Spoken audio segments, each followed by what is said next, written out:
لیکن آگے سعد رضوی صاحب کو یہ بھی بولنا چاہیے تھا، یقیناً وہ بھول گئے ہوں گے۔ سعد رضوی صاحب نے اپنی روایات کو برقرار رکھتے ہوئے اور یہ بات ثابت کرتے ہوئے کہ ہم جس مقصد کے لیے سیاست میں آئے ہیں، کچھ بھی ہو جائے ہم اس مقصد سے پیچھے نہیں ہٹیں گے، منہ توڑ دلیل کے ساتھ جو جواب دیا جاتا ہے وہ تحریک لبیک کے پلیٹ فارم سے دیا جاتا ہے۔ بسم اللہ الرحمن الرحیم۔ السلام علیکم ناظرین، کچھ بھی ہو جائے عمران خان اسلامی ٹچ دینے سے باز نہیں آئے گا۔ اگر وہ صرف اسلامی ٹچ دیتا، اسلام کے اوپر عمل نہ کرتا تو چلو بات بنتی کہ یار اسلام کا ٹچ دیتا ہے، اسلام کے اوپر عمل نہیں کرتا ہے۔ بہت سارے لوگ ہیں اسلام کے اوپر عمل نہیں کرتے، لیکن یہ اپنے اسلامی ٹچ میں اکثر بے ادبیاں کرتا ہے، گستاخیاں کرتا ہے، تقریباً یہ ہر ٹائم اپنا یعنی کہ ریڈ لائن کراس کر دیتا ہے، لیکن اس کو روکنے ٹوکنے والا کوئی نہیں ہے۔ یہ بالکل ایک آوارہ کس کو جو بھی اس کے منہ میں آتا ہے وہ بول دیتا ہے۔ تو اس نے ملتان جلسے میں ایک پھر ایسی متنازع بات کی، اس نے اپنے دور کو نعوذ باللہ نبی اکرم صلی اللہ علیہ وسلم کے دور سے ملانے کی کوشش کی۔ آپ لوگوں نے اس کی ویڈیو دیکھی ہوگی جس میں وہ کہہ رہا تھا کہ آج لوگ اپنے ماں باپ کو چھوڑ کے بچے پی ٹی آئی میں آ رہے ہیں، عورتیں پی ٹی آئی میں آ رہی ہیں، تو نبی پاک صلی اللہ علیہ وسلم کے دور میں بھی کچھ ایسا تھا، اس نے اس طرح ملانے کی کوشش کی۔ تو اس کے اوپر کئی سینئر صحافیوں نے بھی بات کی، لیکن تحریک لبیک پاکستان کے امیر حافظ سعد رضوی صاحب نے اپنی روایات کو برقرار رکھتے ہوئے اور یہ بات ثابت کرتے ہوئے کہ ہم جس مقصد کے لیے سیاست میں آئے ہیں، کچھ بھی ہو جائے ہم اس مقصد سے پیچھے نہیں ہٹیں گے، انہوں نے واضح پیغام یعنی کہ اس ویڈیو میں بھی دیا ہے۔ تو اس نے عمران خان کے اوپر شدید قسم کی تنقید کی اور کرنی بھی چاہیے، اور بڑے سخت قسم کے الفاظ عمران خان کے لیے استعمال کیے۔ تو جو عمران خان اپنے آپ کو نبی اکرم صلی اللہ علیہ وسلم کے دور سے ملا رہا تھا، تو حافظ سعد رضوی صاحب نے اس کو ایک چیز کے ساتھ نسبت دی۔ میں چاہتا ہوں کہ آپ وہ الفاظ حافظ سعد رضوی صاحب کے سنو، پھر ڈیٹیل میں جو حافظ سعد رضوی صاحب نے کہا ہے وہ میں آپ لوگوں کے سامنے رکھوں گا کہ بڑے بہترین انداز میں دلیل کے ساتھ حافظ سعد رضوی صاحب نے عمران خان کو ایک منہ توڑ جواب دیا ہے۔ لیکن پہلے وہ سنو کہ حافظ سعد رضوی صاحب نے کس سے اس کو تشبیہ دی ہے۔ کل وہ ایک جس کو جیسے شیطان کو جنت سے نکالا گیا تھا تو وہ آج تک فتنے کر رہا ہے، ایک کو وزارت عظمیٰ کی کرسی سے نیچے اتارا گیا ہے، وہ آج تک فتنے کر رہا ہے۔ سب سے پہلے ناظرین میری گزارش ہے کہ اگر آپ لوگوں نے ابھی تک میرا چینل سبسکرائب نہیں کیا تو پلیز اسے سبسکرائب کر دینا اور بیل آئیکن کو لازمی پریس کرنا۔ ناظرین باقی جو حافظ سعد رضوی صاحب نے کہا ہے وہ بھی میں آپ لوگوں کے سامنے رکھتا ہوں، لیکن جو حافظ سعد رضوی صاحب نے یہ اس کو مثال دیا نا کہ جب شیطان کو جنت سے نکالا گیا تو وہ آج تک فتنے کر رہا ہے، اور ایک ذلیل کو بھی وزارت عظمیٰ کی کرسی سے اتارا گیا تو اس نے لوگوں کو گمراہ کرنا شروع کر دیا۔ یہ تو اس نے کہا ہے، میرا خیال ہے اگر اس کی تشریح میں جائیں، میں تو حافظ سعد رضوی صاحب کی باقی تقریر سنانے سے پہلے اس کی تھوڑی تفصیل میں جاؤں تو حافظ سعد رضوی صاحب نے صحیح نسبت دیا ہے عمران خان کو، کیونکہ شیطان بھی یہ سمجھتا تھا کہ پوری دنیا سے میں افضل ہوں، جتنے فرشتے ہیں سب سے زیادہ میں افضل ہوں، اور اس کے اس غرور نے اس کو شیطان کی صف میں کھڑا کر دیا۔ آج تک وہ لوگوں کو گمراہ کر رہا ہے، اور اس کے رستے پہ جو چل رہے ہیں وہی کہتے ہیں کہ ہم حق پہ ہیں۔ جو علماء اکرام ہیں یہ تو فسادی ہیں۔ اصل دین تو جیسا کہ وفا چودھری بیان کرتا ہے، لبرل پہ کرتے ہیں کہ بھئی دین میں کوئی ناچ گانا منع نہیں ہے، کوئی شراب منع نہیں ہے، یہ مولوی کہاں سے آ گئے، اتنا سخت دین لے کے آ گئے، اور آج کے دور میں تو مذہبی سکالر بھی ماشاءاللہ آ گئے ہیں جو سب چیز جائز قرار دے رہے ہیں، آہستہ آہستہ آہستہ آہستہ سب چیزیں وہ جائز قرار دے جا رہے ہیں، اور وہ یہ سمجھتے ہیں کہ ہم حق پہ ہیں، حالانکہ وہ چل کس کے رستے پہ ہیں؟ شیطان کے رستے پہ۔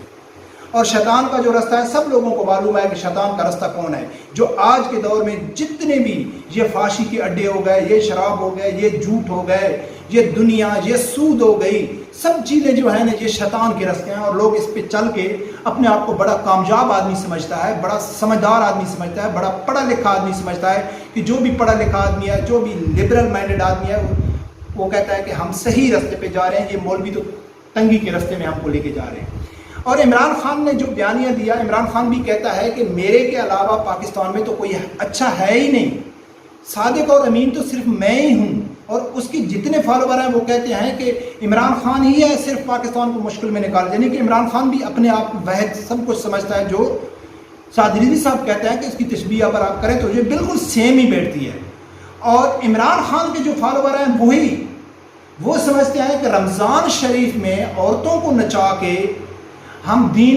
اسلام کی خدمت کر رہے ہیں، ہم ریاست مدینہ کے اصولوں پہ پاکستان کو چلا رہے ہیں، جہاں تراویاں ہو رہی ہیں، جہاں عبادات ہو رہی ہیں، اور باہر ڈانس ہو رہا ہے، پارٹیاں ہو رہی ہیں، سر پہ دوپٹے نہیں ہیں،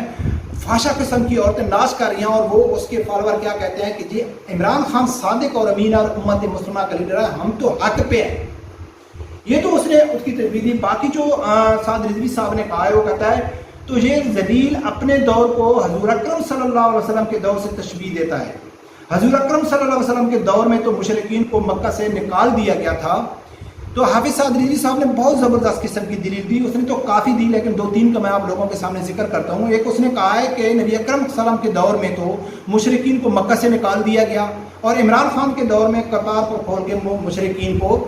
پاکستان میں ڈالا گیا۔ زبردست دلیل دی۔ لیکن آگے سعد رضوی صاحب کو یہ بھی بولنا چاہیے تھا، یقیناً وہ بھول گئے ہوں گے، اس کو یاد ہوگا کہ نبی اکرم صلی اللہ علیہ وسلم نے اپنے مقدس حجاز میں حضرت علی رضی اللہ تعالیٰ عنہ کو حکم دے کے کہا تھا کہ جتنی بھی اونچی قبریں ہیں، جتنے بت ہیں، جتنے یعنی کہ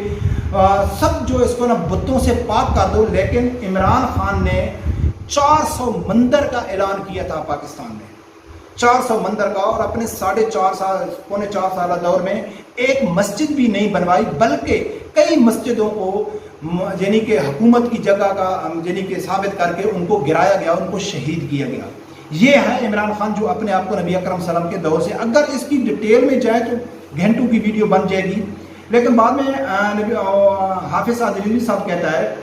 کہ ان ہستیوں کے دور میں غیر مسلم عورتوں کو سروں کو دوپٹے سے اوڑھا جاتا تھا، اور اس کے دور میں عورتوں کے سروں سے دوپٹے اتار کر مجرے کروائے جاتے ہیں، جلسوں اور ناچ گانا کروایا جاتا ہے۔ اور اگر اوورآل دیکھا جائے تو آج پاکستان میں مجرے، کلب، ڈانس کیا کچھ ہو رہا ہے۔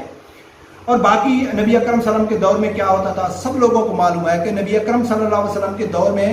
حافظ سعد رضوی صاحب کہتا ہے کہ یہاں تو آسیہ کو نبی اکرم صلی اللہ علیہ وسلم کی گستاخہ کو جہازوں پہ بٹھا کے باہر بھیجا جاتا ہے، لیکن نبی اکرم صلی اللہ علیہ وسلم کے دور میں تو صحابہ اکرام تو تیار بیٹھے ہوتے تھے کہ کوئی تھوڑی سی بھی بے ادبی اور گستاخی کرے کہ اس کا سر قلم کریں، اور اس کا سر قلم کر دیا جاتا تھا۔ یہ تھا نبی اکرم صلی اللہ علیہ وسلم کا دور۔ حافظ سعد رضوی صاحب نے اپنی روایت کو برقرار رکھتے ہوئے، اپنے اوپر فریضہ سمجھتے ہوئے، اس نے بہت زبردست قسم کے اور دلیل کے ساتھ عمران خان کو جواب دیے۔ لیکن خوشی اس بات کی اس لیے ہوتی ہے کہ شکر ہے اگر کوئی ایسی بات اسلام کے اوپر آتی ہے یا کوئی کسی دین کا مذاق اڑاتا ہے کسی سیاستدان کی طرف سے، تو یہ سیرا تحریک لبیک کے سر میں جاتا ہے، حافظ سعد رضوی صاحب کے سر میں جاتا ہے کہ ان کو منہ توڑ دلیل کے ساتھ جو جواب دیا جاتا ہے وہ تحریک لبیک کے پلیٹ فارم سے دیا جاتا ہے الحمدللہ۔ اور کوئی ایسا نہیں ہے، میں نے الحمد اس لیے کہا ہے کہ جن کو ہم کہتے ہیں کہ دین سے ان کا کوئی تعلق نہیں ہے، ان کا ریاست سے کوئی تعلق نہیں ہے، غریبوں سے کوئی تعلق نہیں ہے، یہ صرف یہود و نصارہ کے غلام ہیں، تو جب ہم ان کو سمجھتے ہیں یہ یہود و نصارہ کے غلام ہیں تو ان کے منہ سے کوئی حق کی بات ایسی اس کے اوپر یعنی کہ وہ اس کو نہیں کہہ سکتے۔ عدالتوں کی گستاخی، اداروں کی گستاخی، بے ادبی کو تو نوٹس ہو رہے ہیں، لیکن پاکستان میں حکومتی لیول پہ اداروں کی طرف سے عمران خان کی ان بے ادبیوں اور گستاخیوں کے اوپر کوئی نوٹس نہیں لے رہا ہے۔ تو ناظرین یہ اصل چیز ہے جو ہم کہتے ہیں نا کہ یہ ایک فتنہ ہے، تو ہم کسی دلیل اور کسی چیز کو بنیاد بنا کر ہم کہتے ہیں، ہم کسی سیاسی اختلاف کی وجہ سے نہیں کہتے۔ ایک عالم کی میں تقریر سن رہا تھا، اس کا بھی تعلق تحریک لبیک پاکستان سے ہے، وہ بہت زبردست مثال دے رہا تھا کہ عمران خان کا ایک پیپر، ایک رکا، اس سے پہلے جب اس نے وہ رکا اٹھایا، اس رکا اٹھانے سے پہلے پاکستان کی تقریباً عوام عمران خان کے خلاف ہو چکی تھی، لیکن اس نے ایک ایسا بیانیہ دیا، ایک ایسا رکا شو کیا کہ پوری قوم جو پاکستان کی ہے اس کی دیوانی ہو گئی۔ تو وہ کہتا ہے کہ یہ قوم دجال کے فتنے سے کیسے بچے گی؟ دجال تو مردہ زندہ کرے گا، دجال تو کئی ایسی چیزیں کرے گا، تو پھر اس ٹائم قوم کا کیا حشر ہوگا؟ اس ٹائم مسلمانوں کا کیا حشر ہوگا جو ایک رکے سے پھسل گئی ہے، صرف ایک جھوٹے رکے کے بیانیوں کو سچ سمجھ کر وہ اس کی دیوانی ہو گئی، اور وہ کہتے ہیں کہ بالکل اس جیسا سچا اور صادق اور امین تو ہے ہی کوئی نہیں، بس جو یہ بول رہا ہے وہ سچ ہی بول رہا ہے۔ تو بہت زبردست عالم صاحب نے بھی یعنی کہ یہ دلیل دیا ہے کہ معلوم نہیں کہ دجال کے فتنے میں کیا ہوگا۔ یہ